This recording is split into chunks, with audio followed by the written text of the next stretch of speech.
एक वर्ष में 24 एकादशियाँ आती हैं, परंतु सभी एकादशियों में ज्येष्ठ शुक्ल एकादशी सर्वाधिक फलप्रदायी समझी जाती है, क्योंकि ज्येष्ठ शुक्ल एकादशी का व्रत रखने से वर्ष भर की एकादशियों के व्रत का फल प्राप्त होता है। ज्येष्ठ मास की शुक्ल पक्ष की एकादशी तिथि को निर्जला एकादशी भी कहा जाता है।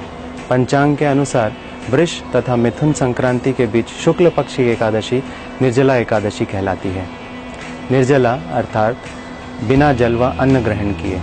निर्जला एकादशी के दिन आहार के साथ ही जल का संयम भी जरूरी है। इस व्रत में जल ग्रहण नहीं किया जाता, अतः निर्जला एकादशी व्रत कठिन तप के समान महत्व रखता है। इस व्रत को भीमसेन एकादशी या पांडव एकादशी के नाम से भी जाना जाता है।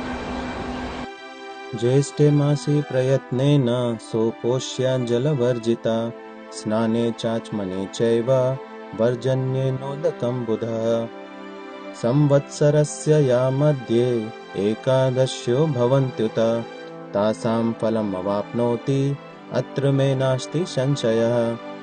अर्थात निर्जला व्रत करने वाला पुरुष अपवित्र अवस्था के आचमन के सिवा बिंदु मात्र जल भी ग्रहण न करे।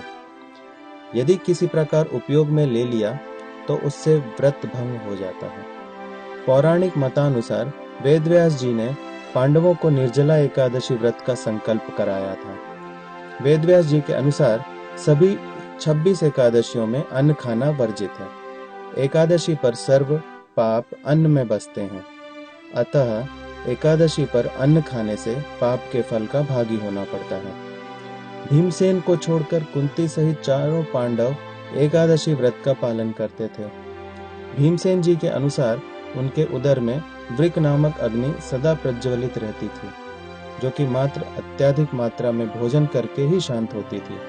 अतः भीमसेन एकादशी व्रत का पालन नहीं करते थे। इस एकादशी को भीमसेन एकादशी व पांडव एकादशी कहे जाने के पीछे भी पौराणिक वृत्तांत है।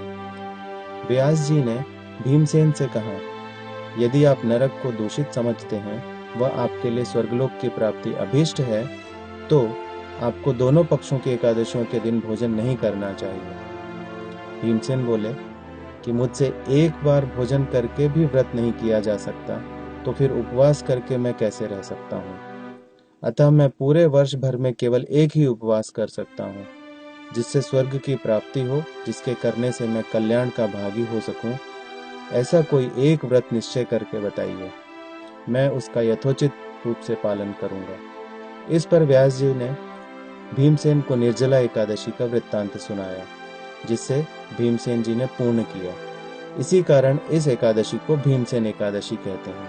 निर्जला एकादशी तिथि के सूर्योदय से अगले दिन द्वादशी तिथि के सूर्योदय तक जल व भोजन का त्याग किया जाता है।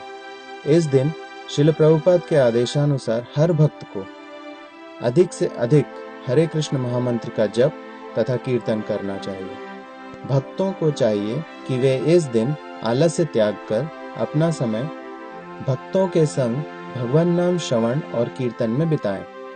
इस तरह से कोई भी व्यक्ति अपने बुरे कर्म फलों से मुक्ति पाकर अत्यधिक तीव्रता से भक्ति पथ पर अग्रसर हो सकता है।